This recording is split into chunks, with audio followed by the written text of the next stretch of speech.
आज सबसे पहले उत्तराखंड की खबर का जिक्र हम करने वाले हैं, जहां पर गैरसैंण विधानसभा परिसर में चल रहे उत्तराखंड विधानसभा के बजट सत्र 2026 के तीसरे दिन की कार्यवाही जारी है। आज सदन में माननीय राज्यपाल के अभिभाषण पर धन्यवाद प्रस्ताव पर चर्चा हो रही है। सत्र के दौरान राज्य सरकार की नीतियां, योजनाओं और आगामी बजट को लेकर पक्ष और विपक्ष के बीच चर्चा हो रही है। राज्यपाल के अभिभाषण पर धन्यवाद प्रस्ताव पर बोलते हुए मुख्यमंत्री सरकार की उपलब्धियों, विकास योजनाओं और भविष्य की प्राथमिकताओं को खास तौर पर सदन के सामने रख रहे हैं। आपको सीधे लिए चलते हैं उत्तराखंड विधानसभा के इस सत्र में। स्टेट होने का गौरव भी प्राप्त हो रहा है। पीएम जनमन कार्यक्रम, उसमें हमारा ही जिला है गोपालदा उधम सिंह नगर का। तो वर्ष 2025 में हमारे राज्य के उधम सिंह नगर को देश में चौथा स्थान प्राप्त हुआ है। हमें वर्ष 2024 में पब्लिक एडमिनिस्ट्रेशन के क्षेत्र में प्रधानमंत्री उत्कृष्टता पुरस्कार प्राप्त हुआ है। ई गवर्नेंस पुरस्कार के अंतर्गत हमारी ई ऑडिट प्रणाली को 18वां CSI SIGE गवर्नेंस पुरस्कार प्राप्त हुआ है। हमें हमारे स्वास्थ्य मंत्री जी और पूरे स्वास्थ्य विभाग ने बड़ा उत्कृष्ट काम किया। हमें टीबी मुक्त पंचायत पहल 2025 के अंतर्गत टीबी उन्मूलन के लिए समुदाय आधारित प्रयासों के लिए भी राष्ट्रीय पुरस्कार प्राप्त हुआ है। हम किसानों की आय में वृद्धि करने के साथ साथ, सौरभ बहुगुणा जी हैं यहाँ पर, इनके मंत्रालय ने मत्स्य विकास के क्षेत्र में भी हम देश के अग्रणी राज्यों में हमारा स्थान बना है। हमारा राज्य युवाओं को रोजगार के अवसर उपलब्ध कराने में भी देश का अग्रणी राज्य बनकर उभरा है। हम वर्ष 2024 में नीति आयोग द्वारा जारी एक्सपोर्ट प्रिपेयर्डनेस इंडेक्स में भी देश के अग्रणी राज्यों में शामिल हुए हैं। हमें पर्यटन, एविएशन और खेल के विकास से जुड़े क्षेत्रों में भी best state for promotion of aviation ecosystem तथा बेस्ट विलेज, बेस्ट डिस्ट्रिक्ट जैसे राष्ट्रीय सम्मान प्राप्त हुए हैं। आज उत्तराखंड को national logistic index, state startup ecosystem, state energy and green index जैसे कई राष्ट्रीय सूचकांकों में विभिन्न पुरस्कार प्राप्त हुए हैं। हमें खनन क्षेत्रों में किए गए सुधार के लिए भी केंद्र सरकार द्वारा जारी राज्य खनन तत्परता सूचकांक में देश भर में दूसरा स्थान प्राप्त हुआ है। साथ ही इसके लिए हमारे राज्य को 200 करोड़ रुपए का प्रोत्साहन पुरस्कार भी प्रदान किया गया है। आज हमारी सरकार द्वारा किए गए सख्त और पारदर्शी निर्णयों का परिणाम है कि आबकारी और खनन जैसे विभागों से राज्य को पहले की तुलना में कई गुना राज्य की तिजोरी में अधिक राजस्व प्राप्त हो रहा है। इसमें हंसिए मत, खुश होइए। आदरणीय अध्यक्ष महोदय, आप थोड़ा सुनना भी सीख लो। इतने सीनियर हो भाई। काजी जी, जब आप बोल रहे थे तो सब सुन रहे थे यहाँ। मैं आपकी विद्वता का बड़ा कायल हूं, लेकिन विद्वता इसमें भी होती थी अच्छा श्रोता होना। अच्छे श्रोता बनिए, अच्छे श्रोता बनिए। चलिए ताली बजाओ इनके लिए। आदरणीय अध्यक्ष महोदया, खनन गतिविधियों को लगभग पूरी तरह से बाहुबलियों और दबंगों के भरोसे छोड़ दिया गया था। एक समय ऐसा भी था। नियमों के खुलेआम अनदेखी हुआ करती थी। राज्य को प्राप्त होने वाला राजस्व खनन माफिया और उनके आकाओं की जेब में जाता था। इसका परिणाम है, प्रमाण है कि जो 400 करोड़ रुपए का खनन का राजस्व होता था वो बढ़कर 1200 करोड़ रुपए को पार कर गया है। ये तिजोरी झूठ नहीं बोलती है। इतना ही नहीं, हमारे प्रदेश के प्राकृतिक संसाधनों का भी इसमें मनमाने ढंग से दोहन किया जाता था, जिससे राज्य को जो राजस्व है उसको बहुत नुकसान होता था। पर्यावरण की भी हानि होती थी। कई बार कानून व्यवस्था के लिए गंभीर चुनौतियां खड़ी हो जाती थी। हमने इस क्षेत्र में व्यापक सुधार किए, जिससे राजस्व कई गुना बढ़ा है। मैं 2012 से 2017 के बीच के कालखंड की उस ओर भी आप सबका ध्यान आकर्षित करना चाहता हूं। मैं चाहता हूं आप सब लोग अब और तब की तुलना करें। तब राज्य में किस तरह पॉलिसी पैरालिसिस की स्थिति थी। उस दौर में एकमात्र श्राद्ध, नीति लागू करने की थी, जिसे प्रदेश में डेनिस के नाम से जाना जाता था। और उस नीति का प्रतिफल यह था कि मुख्यमंत्री सचिवालय जैसा सर्वोच्च कार्यालय भी लाइसेंस के बदले नकदी की नीति में व्यस्त हो गया था। बीच में आने वाले स्टिंग इसी नीति का ढोल चौक चौराहों पर पीटते रहे, जिससे उत्तराखंड की बदनामी हुई। वहीं आज हमारे पारदर्शी फैसलों से हमारा प्रदेश निवेश से लेकर रोजगार के क्षेत्र में। और आइए अब बात करते हैं उस युद्ध की जो 12वें दिन में प्रवेश कर चुका है। ईरान और इजराइल अमेरिका के बीच चल रहा ये युद्ध अभी थमने का नाम नहीं ले रहा है। 12वां दिन हो चुका है आज। लगातार हो रहे हमलों के कारण पूरा पश्चिम एशिया क्षेत्र तनाव और हिंसा की आग में झुलस रहा है। दोनों पक्ष एक दूसरे पर लगातार मिसाइल और बिना चालक वाले हमलावर विमान से हमले कर रहे हैं। हालात ऐसे हैं कि क्षेत्र में युद्ध का दायरा बढ़ता ही जा रहा है और कई देश इसकी चपेट में आने की आशंका जता रहे हैं। बुधवार को संयुक्त अरब अमीरात से भारत की ओर आ रहे थाईलैंड के एक जहाज पर भी हमला किए जाने की खबर आई। इस घटना के बाद समुद्री मार्गों की सुरक्षा को लेकर चिंता और ज्यादा बढ़ गई है। युद्ध के कारण समुद्र में व्यापारिक जहाजों के लिए खतरा लगातार बढ़ रहा है और कई देशों ने अपने जहाजों को सावधानी बरतने की सलाह दी है। इस बीच युद्ध का असर विश्व अर्थव्यवस्था पर भी दिखाई देने लगा है। खासतौर पर कच्चे तेल की कीमतों में तेजी से बढ़ोतरी हो रही है। पश्चिम एशिया दुनिया के प्रमुख तेल उत्पादक क्षेत्रों में से एक है और वहां तनाव बढ़ने से तेल आपूर्ति प्रभावित होने की आशंका प्रबल हो जाती है। इसी कारण अंतर्राष्ट्रीय बाजार में तेल के दाम लगातार ऊपर जा रहे हैं। इस स्थिति को देखते हुए अमेरिका ने स्ट्रेट ऑफ हॉर्मुज में ईरान की गतिविधियों के खिलाफ बड़ी सैन्य कार्रवाई शुरू कर दी है। अमेरिका की तरफ से रक्षा विभाग, जिसे पेंटागन भी कहते हैं, पेंटागन की तरफ से कहा गया है कि ईरान पर हमलों के दौरान लगभग 140 अमेरिकी सैनिक घायल हुए हैं। इससे पहले अमेरिकी सेना के 7 सैनिकों की मौत की भी पुष्टि हो चुकी है। स्ट्रेट ऑफ हॉर्मुज दुनिया के सबसे महत्वपूर्ण समुद्री मार्गों में से एक माना जाता है, जहां से बड़ी मात्रा में तेल और गैस का परिवहन होता है। उधर इजराइल ने भी ईरान और लेबनान के कई ठिकानों पर हमले तेज कर दिए हैं।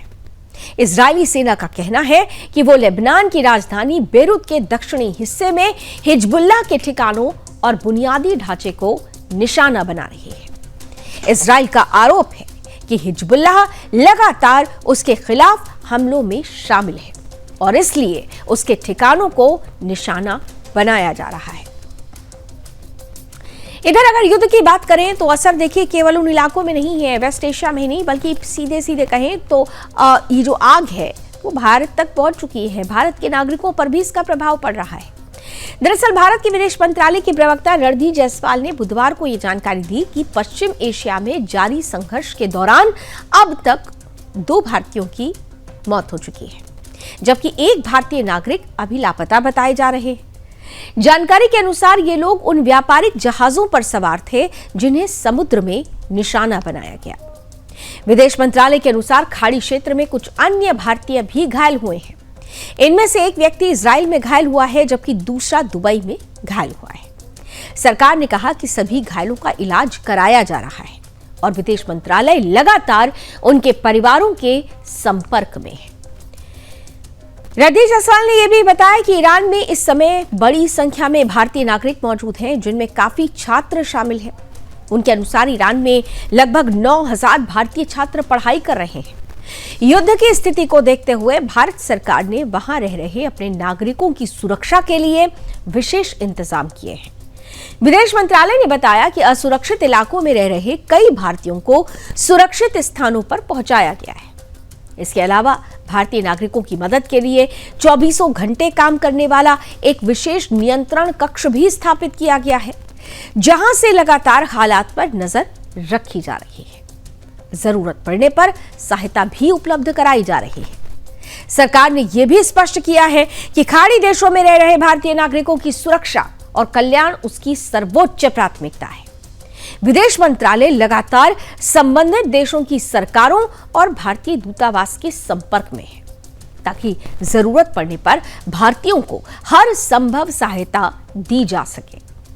इस बीच विशेषज्ञों का यह मानना है कि यदि यह संघर्ष लंबा खिंचता है तो इसका असर केवल पश्चिम एशिया तक सीमित नहीं रहेगा, बल्कि दुनिया की अर्थव्यवस्था और वैश्विक सुरक्षा पर भी गंभीर प्रभाव पड़ सकता है। और इसलिए कई देश इस युद्ध को रोकने और क्षेत्र में शांति बहाल करने की अपील कर रहे हैं।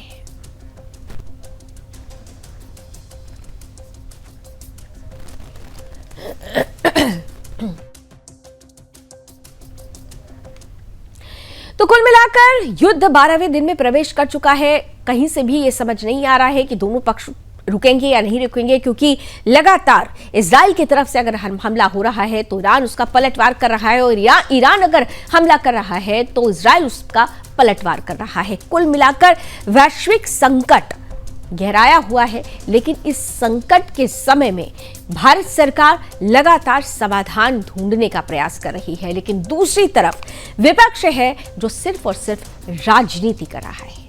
लोकसभा अध्यक्ष ओम बिरला को लेकर भी विपक्ष ने राजनीति की, लेकिन देखिए हुआ क्या। दरअसल लोकसभा अध्यक्ष ओम बिरला को पद से हटाने के लिए विपक्ष की ओर से अविश्वास प्रस्ताव लाया गया, लेकिन अविश्वास प्रस्ताव 10 घंटे की चर्चा के बाद बुधवार यानी आज लोकसभा में ध्वनि मत से खारिज हो गया। प्रस्ताव पर चर्चा के दौरान सदन में तीखी बहस के साथ कई बार हंगामा देखने को मिला। गृह मंत्री अमित शाह इस पर जवाब जब दे रहे थे तो उन्होंने विपक्ष पर जमकर हमला बोला। सरकार और विपक्ष के बीच अध्यक्ष की भूमिका, निष्पक्षता और संसदीय परंपराओं को लेकर आरोप प्रत्यारोप का दौर भी चला। यह अविश्वास प्रस्ताव 118 विपक्षी सांसदों के समर्थन से पेश किया गया था। विपक्ष का आरोप था कि लोकसभा अध्यक्ष ओम बिरला ने सदन की कार्यवाही के दौरान पक्षपातपूर्ण रवैया अपनाया और उनका कार्यालय अपेक्षित निष्पक्षता बनाए रखने में विफल रहा है। विपक्षी दल ये कह रहे थे कि कई मौकों पर विपक्ष के नेताओं को अपनी बात पूरी रखने का अवसर नहीं दिया गया।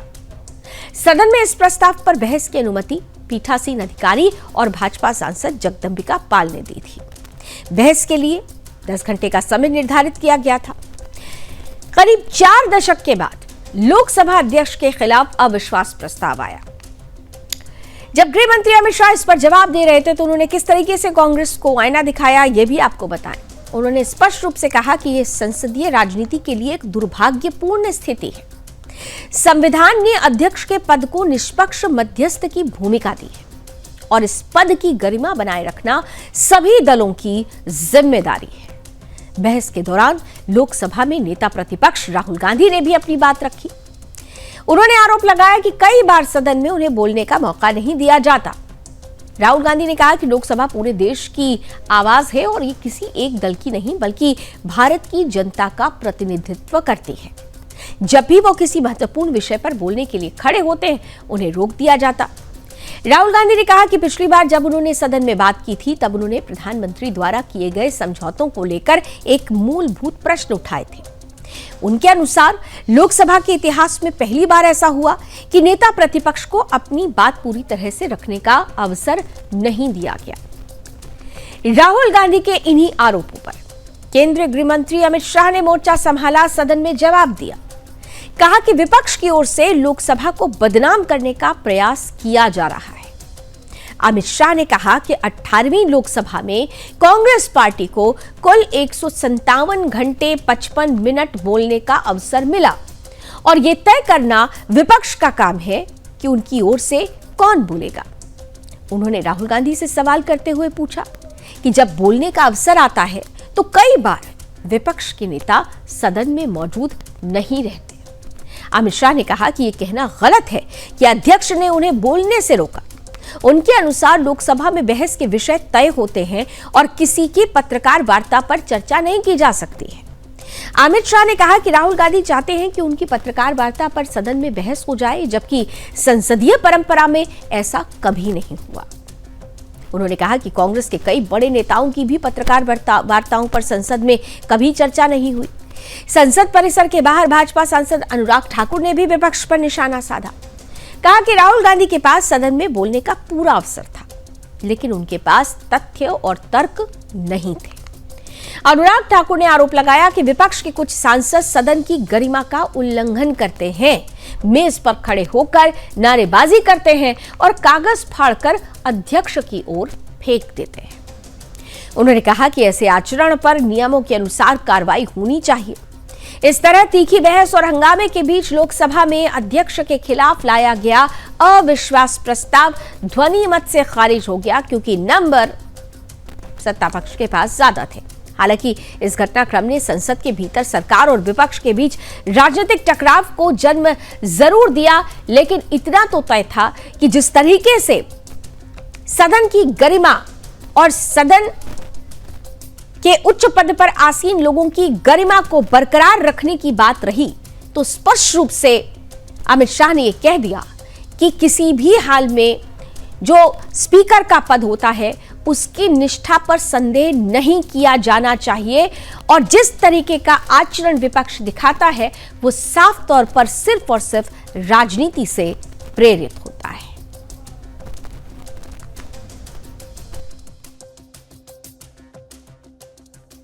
अनुच्छेद 94C के तहत और लोकसभा के चलने के नियम 200 के अनुसार संकल्प का नोटिस माननीय सदस्य श्री वेणुगोपाल जी और 119 सदस्यों ने दिया।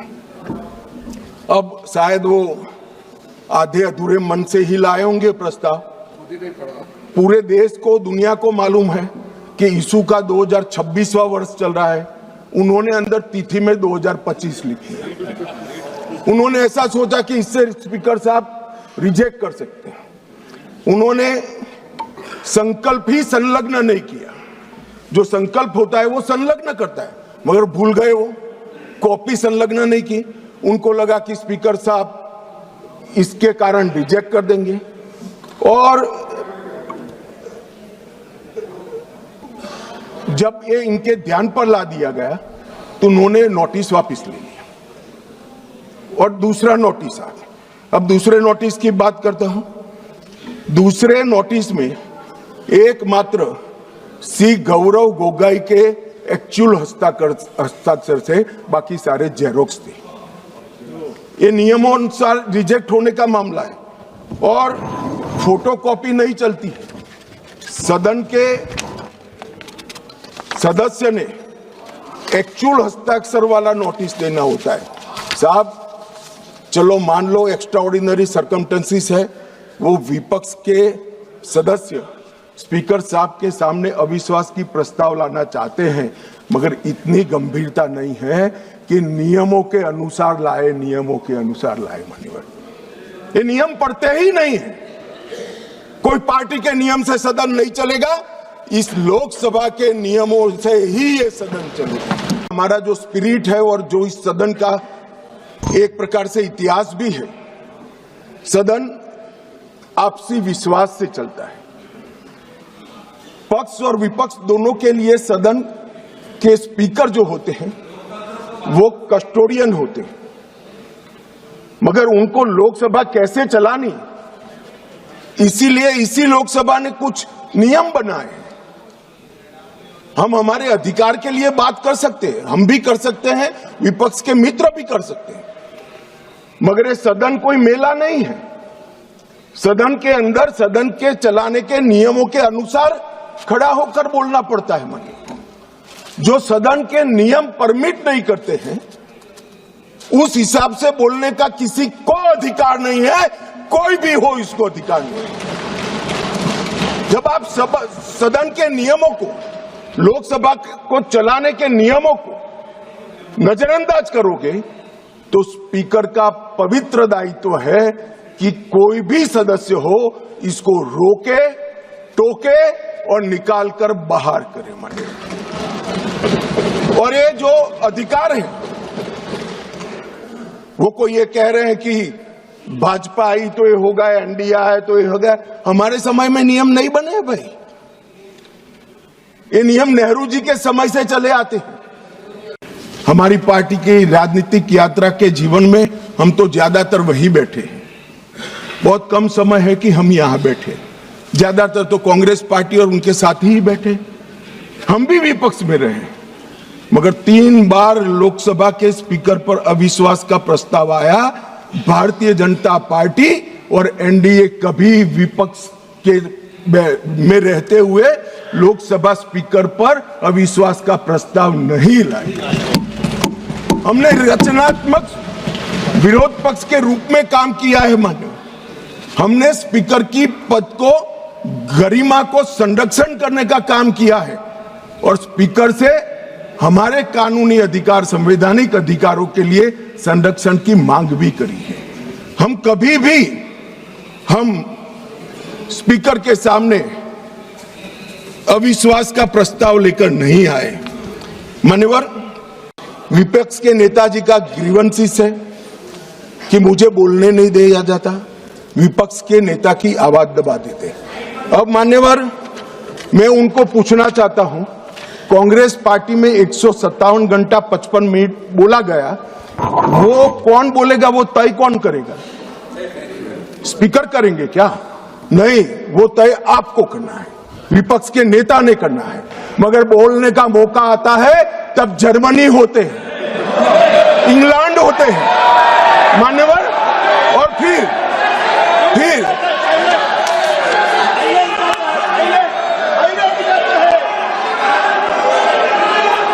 मान्यवर फिर कंप्लेन करते हैं।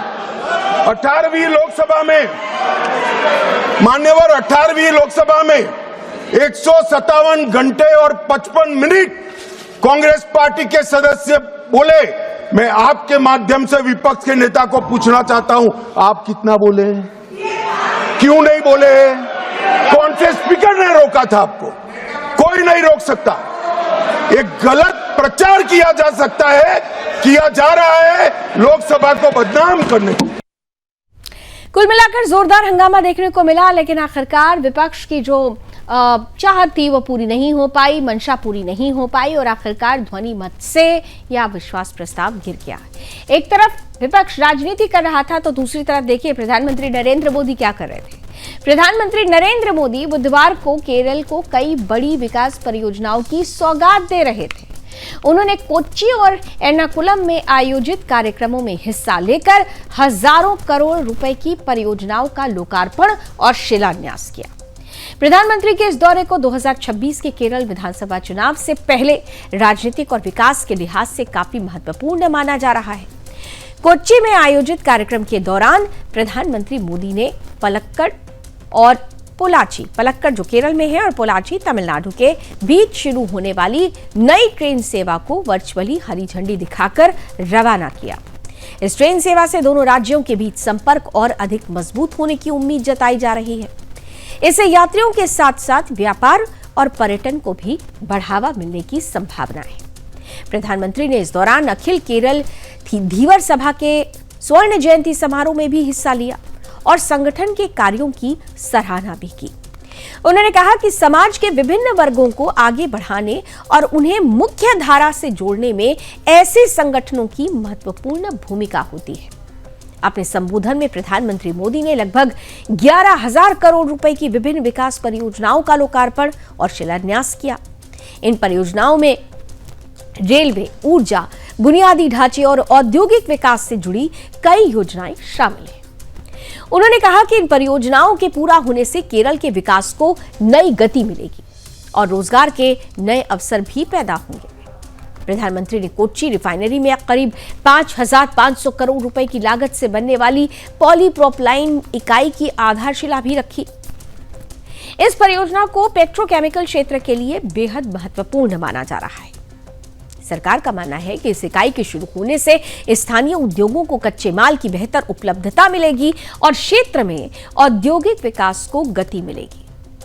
कार्यक्रम को संबोधित करते हुए प्रधानमंत्री ने पश्चिम एशिया में जारी तनाव का भी जिक्र किया। कहा कि खाड़ी क्षेत्र में चल रहे संघर्ष ने एक बार फिर यह स्पष्ट कर दिया है कि किसी भी देश के लिए आत्मनिर्भर होना कितना जरूरी है। प्रधानमंत्री ने कहा कि भारत ऊर्जा सहित कई महत्वपूर्ण क्षेत्रों में आत्मनिर्भर बनने के लिए लगातार प्रयास कर रहा है। प्रधानमंत्री ने आगे कहा कि दुनिया ने हाल ही के वर्षों में कई बड़े संकट देखे हैं। उन्होंने कहा कि कोरोना महामारी, रूस यूक्रेन युद्ध और मौजूदा वैश्विक तनाव ने यह साबित कर दिया है कि आत्मनिर्भरता किसी भी देश की मजबूती के लिए बेहद आवश्यक है। उनके अनुसार भारत इन अनुभवों से सीखते हुए हर क्षेत्र में अपनी क्षमता बढ़ाने की दिशा में तेजी से आगे बढ़ रहा है। खाड़ी देशों में रह रहे भारतीय नागरिकों की सुरक्षा और सुविधा को लेकर भारत सरकार लगातार निगरानी रख रही है। प्रधानमंत्री ने बताया कि वहां की सरकारें भी भारतीय नागरिकों का पूरा ध्यान रख रही हैं और भारत के दूतावास 24 घंटे उनकी सहायता में लगे हुए हैं। प्रधानमंत्री मोदी ने अपने संबोधन में कांग्रेस पर निशाना भी साधा। आरोप लगाया कि इतने बड़े वैश्विक संकट के समय में भी कांग्रेस राजनीतिक बयानबाजी करने से बाज नहीं आ रही है और हालात को भड़काने की कोशिश कर रही है। प्रधानमंत्री ने कहा कि देश हित के मुद्दों पर राजनीति से ऊपर उठकर काम करने की जरूरत होती है।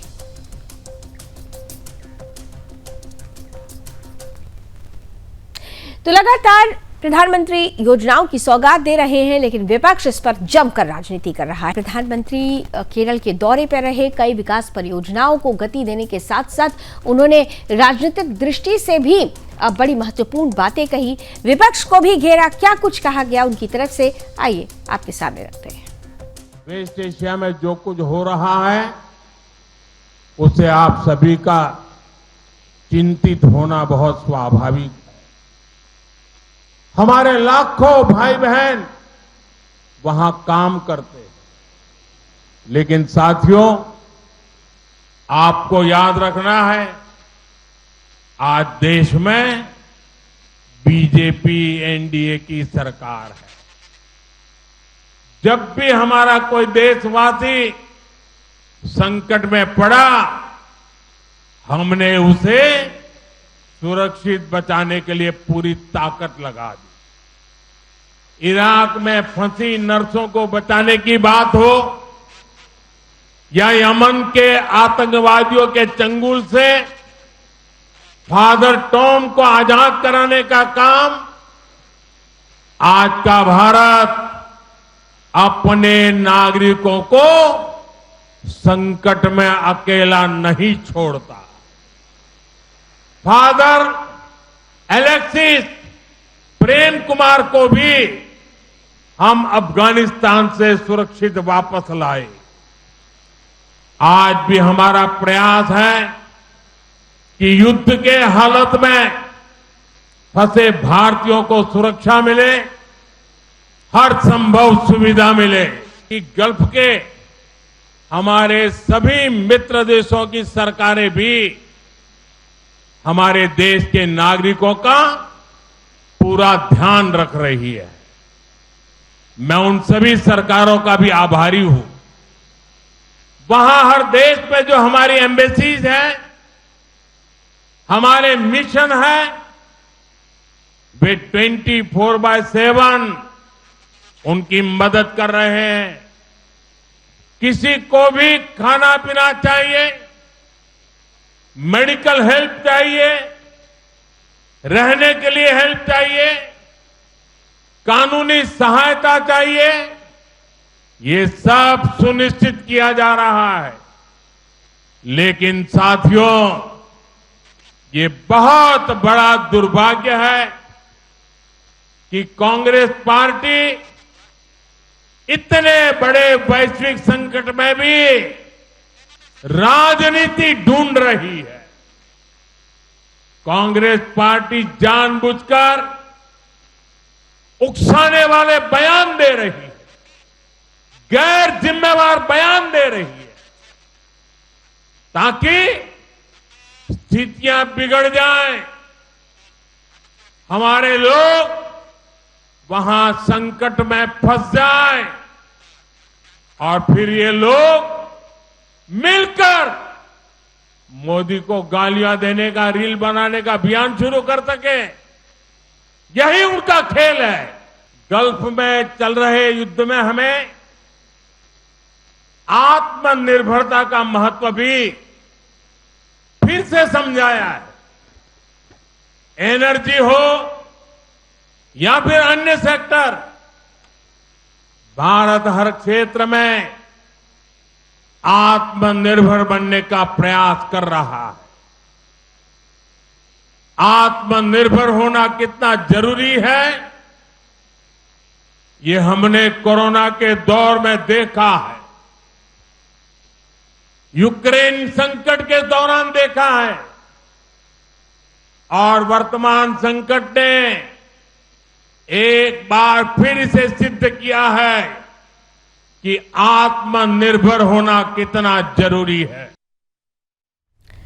तो साफ तौर पर प्रधानमंत्री कह रहे थे कि किस तरीके से वैश्विक संकट के समय भी राजनीति कर रहा है विपक्ष, और वही हो रहा है, क्योंकि सिलेंडर के मामले में जिस तरीके से लगातार भ्रांतियां फैलाने की कोशिश की जा रही है, प्रधानमंत्री ने इसका भी खुलकर जवाब दिया है कि सरकार पूरी तरह से हर संकट से जूझने को तैयार है, लेकिन इस पर राजनीति किस तरह से हुई, आइए चंद प्रतिक्रियाओं के जरिए आपके सामने रखते हैं। मैं सोचती हूँ कि मतलब कितना बर्दाश्त करेगी जनता, कितना इन 10 सालों में अगर आप देखें, चाहे हर चीज के दाम बढ़ गए हैं, बेरोजगारी बढ़ रही है, अब एलपीजी की सिचुएशन को देखिए, कितना बर्दाश्त करेगी, और इनकी पॉलिसीज, इनकी नीतियों की वजह से।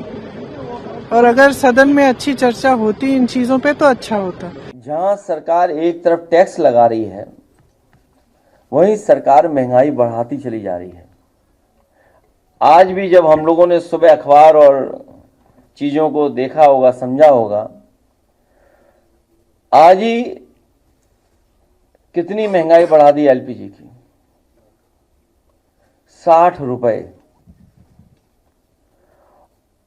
याद रखना, एक बार कोई चीज महंगी हो गई फिर दोबारा उसका रेट नीचे नहीं जाता है।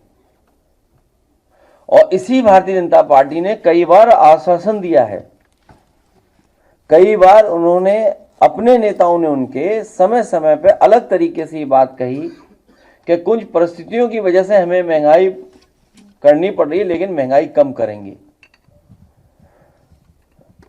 लेकिन एक बार जो चीज महंगी हो गई, उसके बाद दोबारा महंगाई कम नहीं हुई है।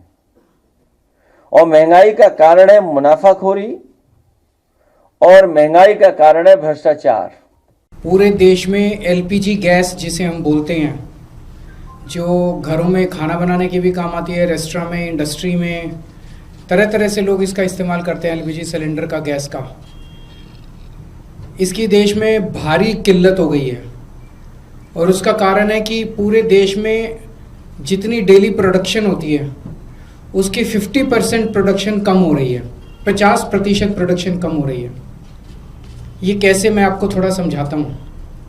हमारे देश में जितनी एलपीजी की खपत है उसका 60% इंपोर्ट होता है, और उस 60% इंपोर्ट का 90% स्ट्रेट ऑफ हॉर्मुज से आता है। और स्ट्रेट ऑफ हॉर्मुज अब इंडिया में जितना आता था, इंडिया के लिए बंद हो गया। पूरे जब युद्ध शुरू हुआ उस समय इस पर विचार नहीं किया, उसमें हाई लेवल मीटिंग नहीं की। अगर उस समय तैयारी कर लेते तो मुझे लगता है कि आज ये समस्या नहीं आती। उसमें तो ये केवल और केवल जब मौके पर कोई मामला होता है तभी हाई लेवल मीटिंग करते हैं और सबको निर्देश देते हैं। आप जब युद्ध शुरू होने वाला था या जब युद्ध हुआ शुरू, उसी समय तत्काल इस समस्या का समाधान कि आने वाले 15 दिन, 20 दिन, महीने में ये समस्या हमारे सामने आएगी, तो आपको उसका रास्ता तैयार कर लेना चाहिए था। पूरी तरीके से सरकार आंख मूंदे बैठी थी, जिसका खामियाजा हमारे देश के लोग, हमारे देश की जनता आज भुगत रही है। दीज आर कॉन्सिक्वेंसेज, ये तो होना ही था। जैसे ही जो जंग है वो चलती रहेगी, 2-4 हफ्ते और चलती रहेगी, तो बहुत ही किल्लत आएगी। हमारी टेक्सटाइल इंडस्ट्री हो, पेट्रोकेमिकल इंडस्ट्री हो, हमारी एलपीजी की जरूरत हो, और अगर एलपीजी लगभग 40% तो कतार से आती है, वो बंद हो जाए तो उस पर कितना प्रभाव पड़ेगा, कई सेक्टर्स पे प्रभाव पड़ेगा, एक ही प्रभाव। तो उन्होंने, इसलिए सरकार ने सही किया है कि इसको प्रायोरिटाइज किया है। तो देखा आपने, जब एकता की जरूरत है तो वहां पर भी राजनीति है, जब एकजुट होकर राष्ट्रीय एकता दिखाने की जरूरत है तो वहां पर भी संकट के समय सिर्फ और सिर्फ राजनीति हो रही है। और यही बात प्रधानमंत्री भी कह रहे थे। ऐसे समय में जब वैश्विक संकट हो तो सभी को संवेदनशीलता दिखानी चाहिए, लेकिन विपक्ष तो सिर्फ राजनीति कर रहा है। लेकिन हाँ, संवेदनशीलता आज एक और मसले पर दिखाई हमारी माननीय सर्वोच्च न्यायालय ने। दरअसल सुप्रीम कोर्ट ने इक्शा मृत्यु मामले में आज एक ऐतिहासिक फैसला सुनाया। कोर्ट ने 13 साल से कोमा में रह रहे 31 साल के युवक हरीश राणा को इक्शा मृत्यु यानी पैसिव यूथेनेशिया की मंजूरी दे दी। गाजियाबाद के रहने वाले हरीश लाइफ सपोर्ट सिस्टम पर हैं। देश में इस तरह का ये पहला मामला है। जस्टिस जेबी पादरीवाला और जस्टिस केवी विश्वनाथन की पीठ ने एम्स को निर्देश दिया कि हरीश के लाइफ सपोर्ट सिस्टम को चरणबद्ध तरीके से हटाया जाए। यह प्रोसेस इस तरह से की जानी चाहिए कि मरीज की गरिमा बनी रहे। दरअसल पैसिव यूथेनेशिया का मतलब होता है कि किसी गंभीर रूप से बीमार मरीज को जिंदा रखने के लिए जो बाहरी लाइफ सपोर्ट या इलाज दिया जा रहा है उसे रोक दिया जाए या हटा दिया जाए ताकि मरीज की प्राकृतिक रूप से मौत हो सके। सुप्रीम कोर्ट ने यह फैसला हरीश की मां निर्मला राणा और पिता अशोक राणा की इक्शा मृत्यु देने की अपील पर सुनाया। दिल्ली में जन्मे हरीश राणा चंडीगढ़ की पंजाब यूनिवर्सिटी से बीटेक की पढ़ाई कर रहे थे। 2013 में वो हॉस्टल की चौथी मंजिल से गिर गए और इसकी वजह से उनके पूरे शरीर में लकवा मार गया और वो कोमा में चले गए। वो ना कुछ बोल सकते हैं और ना ही महसूस कर सकते हैं। डॉक्टर्स ने हरीश को क्वाड्रिप्लेजिया बीमारी से पीड़ित करार दिया। इसमें मरीज पूरी तरह से फीडिंग ट्यूब यानी कि खाने पीने की नली और वेंटिलेटर सपोर्ट पर निर्भर रहता है। इसमें रिकवरी की कोई गुंजाइश नहीं होती। 13 साल से बिस्तर पर पड़े होने की वजह से हरीश के शरीर पर बेडसोर्स यानी कि गहरे घाव भी बन गए। उनकी हालत लगातार खराब होती जा रही है। यह स्थिति हरीश के लिए बेहद दर्दनाक है और इसलिए परिवार के लिए उन्हें ऐसे देख पाना मानसिक रूप से कठिन हो रहा था और इसीलिए उन्होंने इक्शा मृत्यु हरीश के लिए इसकी अपील की, मांग की, जिसे माननीय सर्वोच्च न्यायालय ने स्वीकार किया, आदेश दिया, क्योंकि गरिमा के साथ, सम्मान के साथ ये मृत्यु का जो अधिकार है वो हरीश को देता है। परमात्मा का धन्यवाद करता हूँ जो आज जो हम करने जा रहे वो हुआ है, वो हम चाहते थे। ऐसे ही हमें न्यायाधीश टकरे जिन्होंने वो जजमेंट दी। 3 साल हो गए लड़ाई लड़ते हुए। कौन माता पिता अपना चाहता है कि अपने बेटे को ऐसे करे, परंतु हम चाहते कि जनहित में ऐसे पता नहीं हरीश जैसे कितने लोग पड़े हैं उनका भी कल्याण हो। तो इसलिए ये मामला जो है चलता गया हाई कोर्ट से सुप्रीम कोर्ट में दोबारा अपील करी और आज हमें सफलता मिली है। तो इसका ऐसा है कि अब ये मीडिया में वहाँ एम्स में ले जाया जाएगा, तो उसके लिए हम डिस्कस कर लेंगे। सर आज शाम को बेटा भी आएगा, हमारी मैडम है जो इसकी सेवा करती हैं दिन रात। आज 12.5 साल हो गए। बीमार नहीं है, ये बच्चा सिविल इंजीनियरिंग कर रहा था और टॉपर था सीयू का। 2 कंपटीशन जीत चुका था, तीसरा जीतना था इसने। तो 13 साल से अपने बच्चे को ऐसा देखना माता पिता के लिए कितना ज्यादा परेशानी भरा होगा, उनके लिए कितना ट्रॉमेटिक होगा, मेंटल ट्रॉमा देने वाला होगा, यह आसानी से समझा जा सकता है। और यही बात सर्वोच्च न्यायालय ने भी समझी, क्योंकि यह अधिकार संविधान के आर्टिकल 21 का हिस्सा है, जिसमें सम्मान से जीने के साथ सम्मान से मरने का भी अधिकार है। जनमत में अभी बस इतना ही। देश और दुनिया की तमाम खबरों के लिए आप जुड़े रहिए सुदर्शन न्यूज के साथ। जय हिंद।